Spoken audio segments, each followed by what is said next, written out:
2025年6月7日上午10点钟，今天我来到了因特拉肯旁边的一个湖布里恩兹。今天是来这里徒步，整个行程大概会有5个多小时。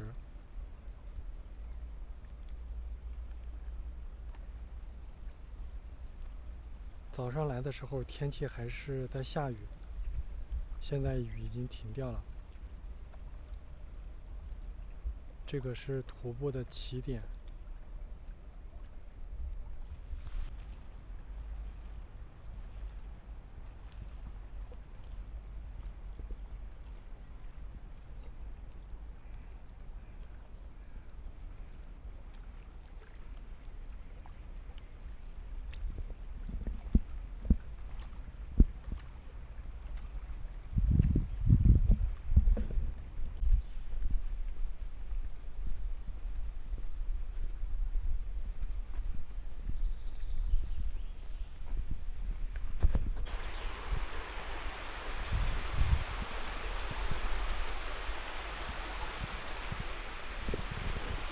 有一条小溪，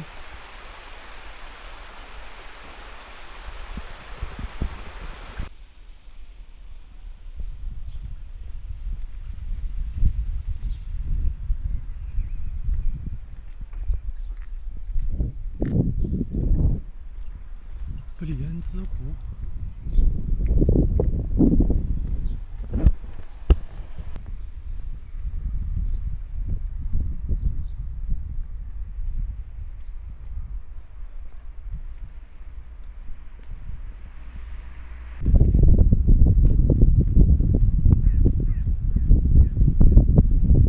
快乐的小牛。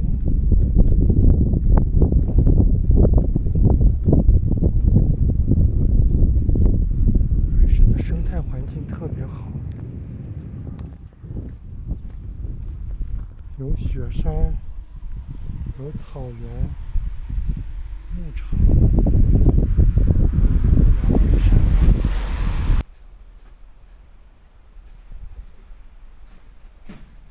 刚才路标没有标示清楚，走到了一个私人的小路上，然后碰到了一个当地人，给我指了一下正确的路线。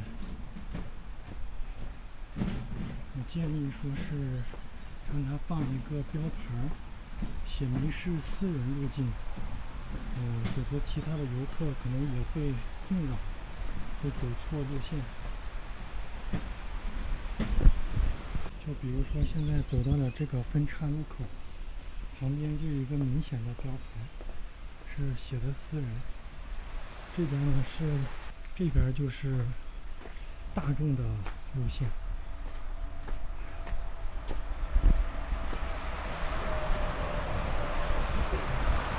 这要上坡了，这个路径，这个坡度有点陡。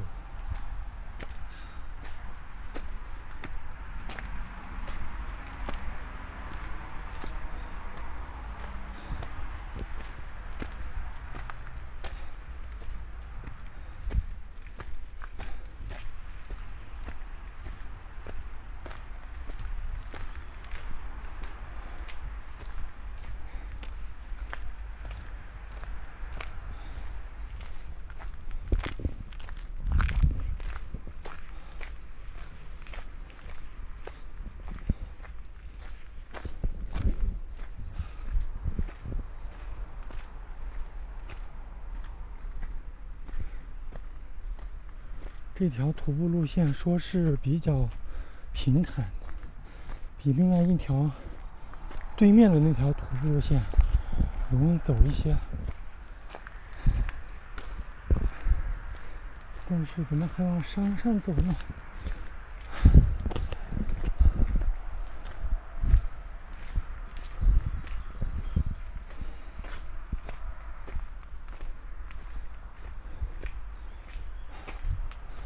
不想上山呀，上山太累了。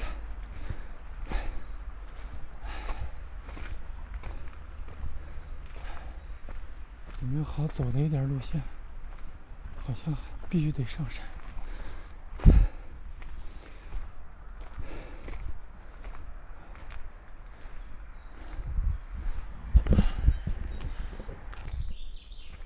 这条徒步路线一直往山上爬。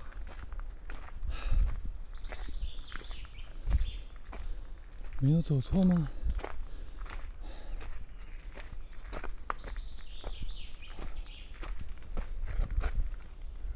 就是我只想走平坦的路线，不想走这种复杂的、累人的路线。这个苔藓长得多漂亮，而且还挺厚的，还有一些蜗牛。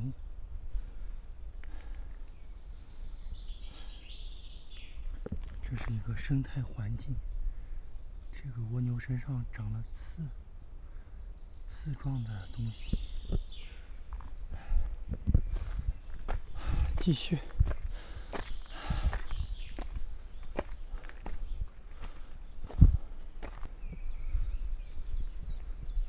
这里有一个路标，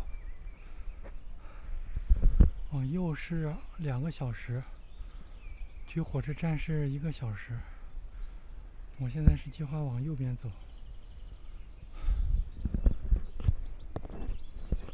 右边的这个路线好奇怪呀，感觉跟私人的一样。一头悠闲的牛。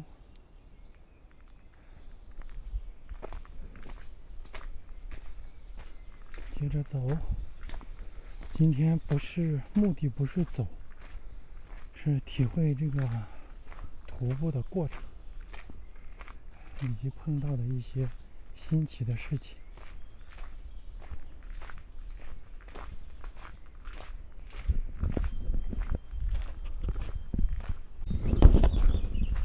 往回返，走错了。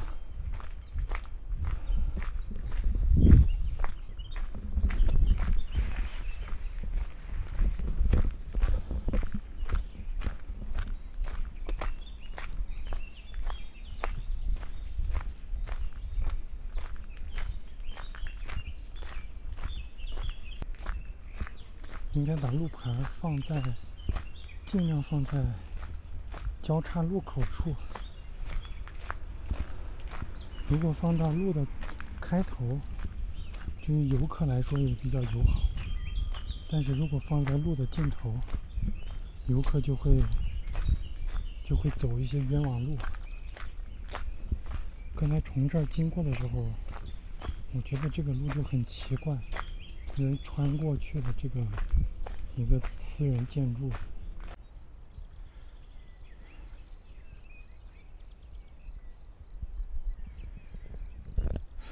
这条是来的路，我要往这一面走。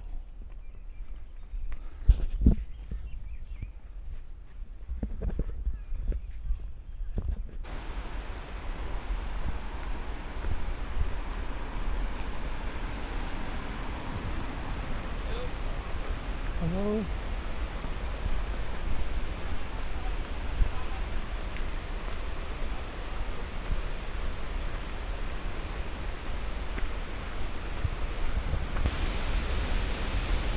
这里有个大瀑布，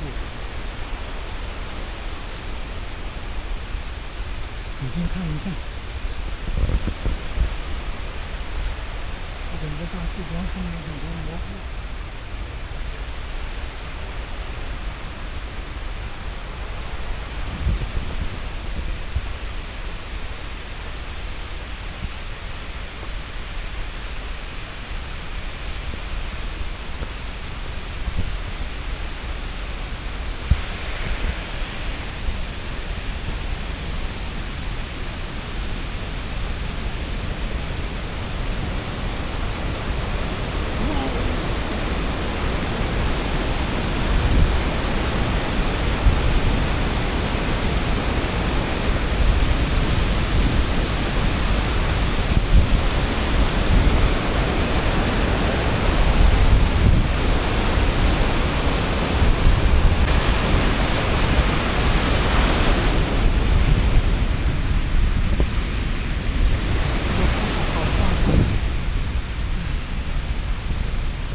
找不见路了。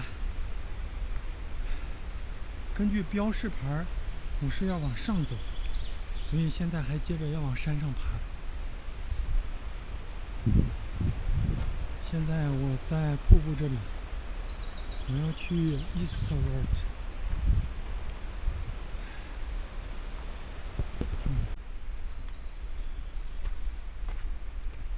走到了因特拉肯的地界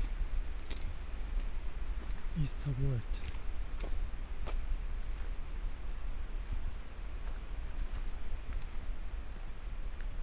前面800米有落石，走快一点。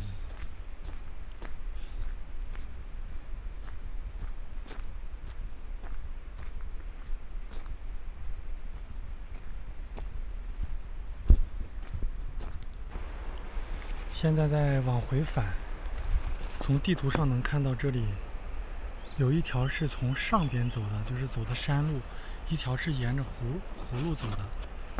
我现在位于山路的这条路线，所以我要返回去，沿着湖边去徒步，往回返了。哈哈，又回到瀑布这里了。今天从瀑布这边已经走了第3趟了。刚才往回返的时候碰到一个小姑娘，她给我指了一条路，就是她问我是往上走还是往下走。我说我要去 Eastward， 她就说路牌上边显示是往上走，但是我走到那个路牌上边呢，没有明确的信息。我现在又回到了瀑布这里。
特别大。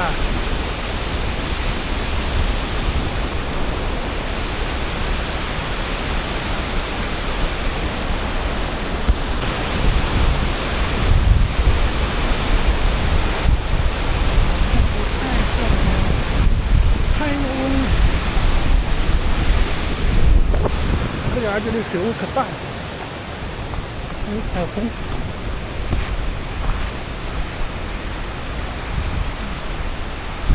下来，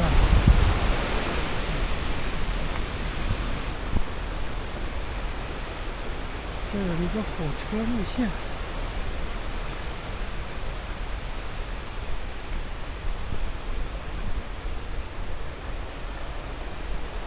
这是条路。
这个就是洗护路线和自行车路线的区别。自行车路线上边都是铺的细小的石子粒，然后洗护路线呢，就是这种坑坑洼洼的原始的石头。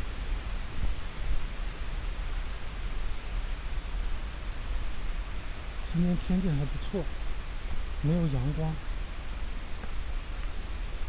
现在也没有下雨。这条路线呢，大概要走1个半小时，才能到下一个小镇。我这次来瑞士，经常和我的孩子视频，就是让他感受一下瑞士的自然环境，还有各种便利的设施。这里有一个标志牌伊斯特沃尔德，那就是证明这个路线是没错的。这里有一个是到海边的，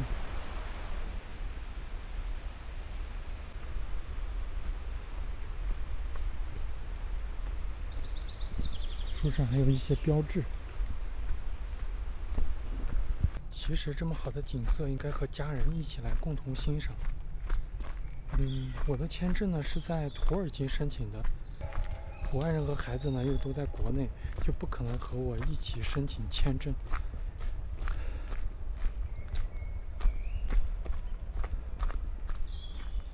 看一下路线，这个是到海边的，然后我应该是要去这边。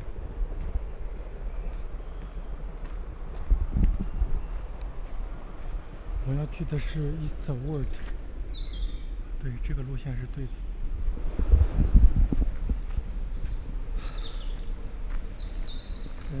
然后我来到瑞士以后，就经常和孩子视频，就是向他介绍瑞士的各种比较漂亮的景色呀，还有一些文化特点呐，就是希望他能够产生一种愿望，激起他的好奇心，让他以后通过自己的努力，也能够到瑞士来旅行。当然，如果他来到土耳其的话，或许我还会再次申请签证，带他来到相应的国家来旅行。不一定是瑞士，也有可能是其他国家。刚才和来自摩洛哥的2个游客聊了一下，哎呀，好累呀！他们说要从前一个小镇走到现在这个位置，最少还得要有1个多小时，所以就接着走吧，慢慢的走，目的就是要享受走路的过程。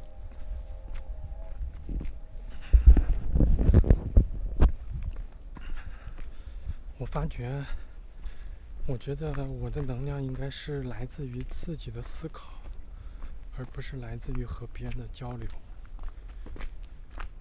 所以有时候我宁愿自己一个人想些问题，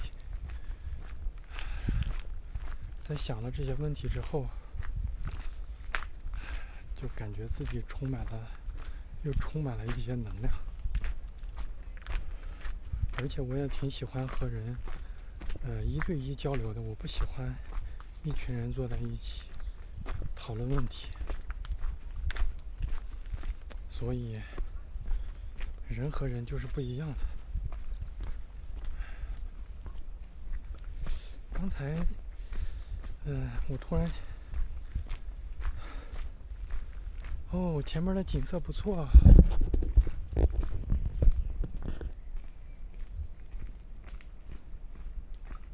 来到了湖边。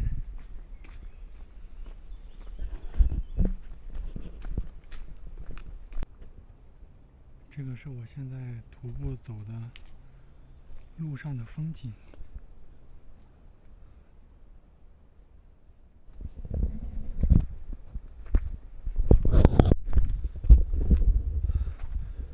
此前的20分钟我一直在走路，然后碰到了一些零星的和我一样的徒步的人。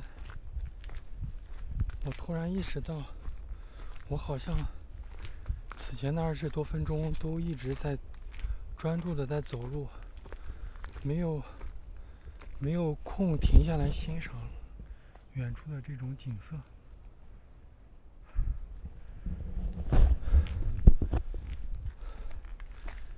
就是太过于专注走路，反而会把一些沿途美好的风景给错过去，失去了今天徒步的意义。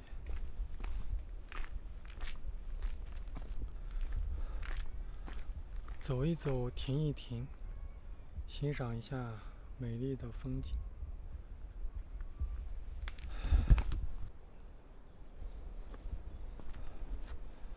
前面走到了一个小木屋，这里从哪边走呀？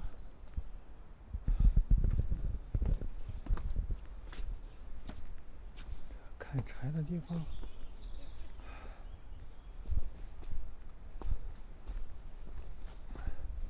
那里是厕所。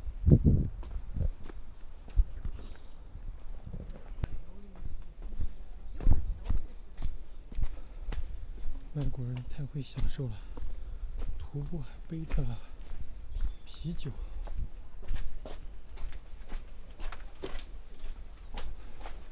现在天气有点阴沉，感觉要下大雨了，就是空气的湿度特别大。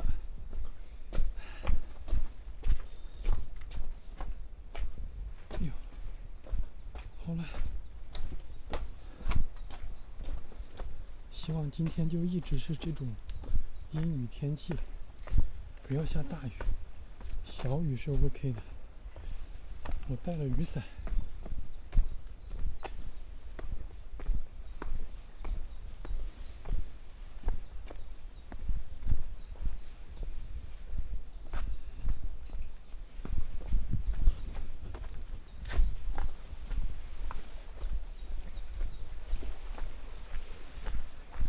有一只水鸟。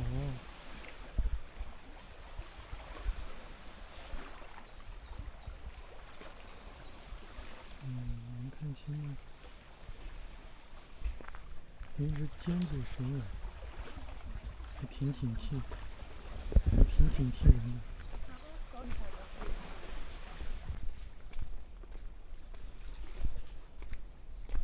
就是要走得慢慢的，不赶时间的，漫无目的的走，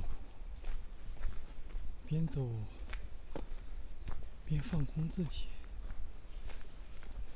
我没有放空自己，实际上脑袋里边一直在胡思乱想。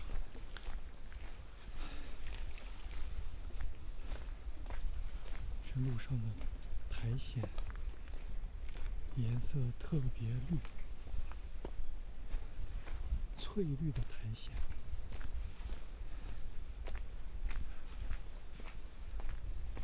现在脑子里边一直回想着一首外文歌曲，一直是它的旋律。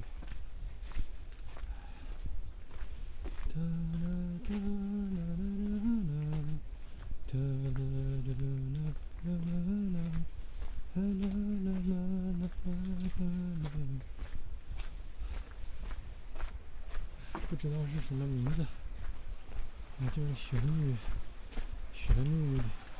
一直在脑袋里边转，余音绕梁。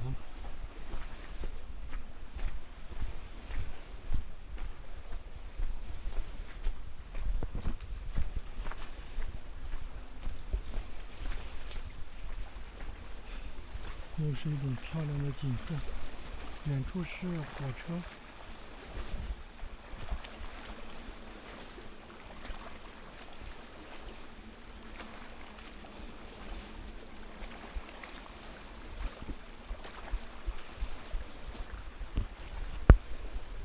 OK， 接着往前走。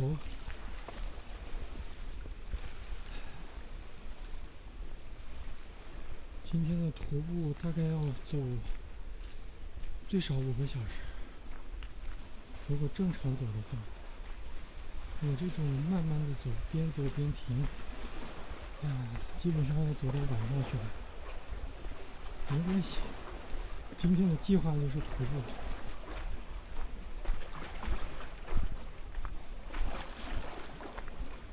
这边是湖水的颜色，这边看，这湖水的颜色是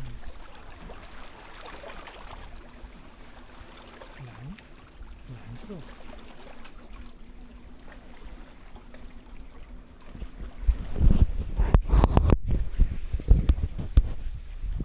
反正就是瞎走。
现在我坐在德里恩兹湖边，此刻的感觉才是真正的在放松自己，在旅游，不用去按照小红书的一些攻略去赶不同的景点，因为那些景点呢虽然漂亮，但是不是说每一个景点我们都必须要亲身的去看一下，在网上看到的景色和匆忙的赶过去看到的景色没有任何的区别。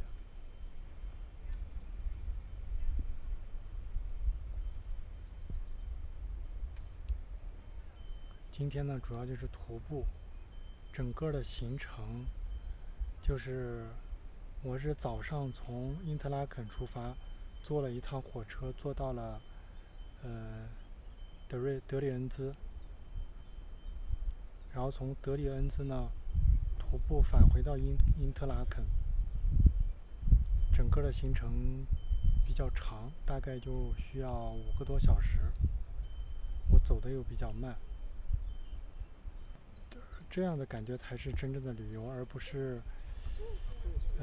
必须要每个景点都去一下。有一些景点呢，虽然景色很漂亮，但是并不是每一个景点我们都要亲自去看，要把有限的时间呢用在和自己相关的这个事情或者是景点上边。就像我去的海堤小镇这个景点呢，就是对我来说是很重要的。我宁愿再在空闲的时间再去一趟。像有些瀑布啊，什么叫做瀑布小镇，我是和同行的伙伴去了瀑布小镇。虽然景色很漂亮，但是没有什么，就是这种景色和我的相关性不是很大。在网上看或者看图片，我觉得都是一样的，没有必要像我们有些旅行者一样，每个景点都要去一下。这种一天去好几个景点的打卡式的旅行，实际上会让自己感觉特别累，反而不如这种放松的旅行，边走边停，然后找到一个地方就坐在那里休息。这次旅行的过程中，我会经常和自己的孩子进行视频，就是碰到一些奇妙的东西或者一些美丽的景色，我就会把微信视频打开，跟他进行长时间的通话。一方面呢，就是想让他能够感受一下这种国外的环境，另一方面呢，就是让他产生对英语学习的这种动力。如果去国外生活或者学习的话，英语是必须的。通过这种我的视频对他的影响，让他有这种强烈的想要掌握英语的动力。如果有机会的话呢，如果时机合适的话，他很有可能就会产生一种自发的学习英语的想法。这样的话，学习就会事半功倍。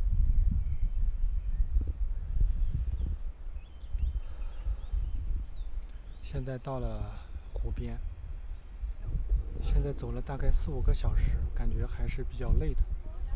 一会儿研究一下攻略，是否要接着走回去，还是要坐车回去。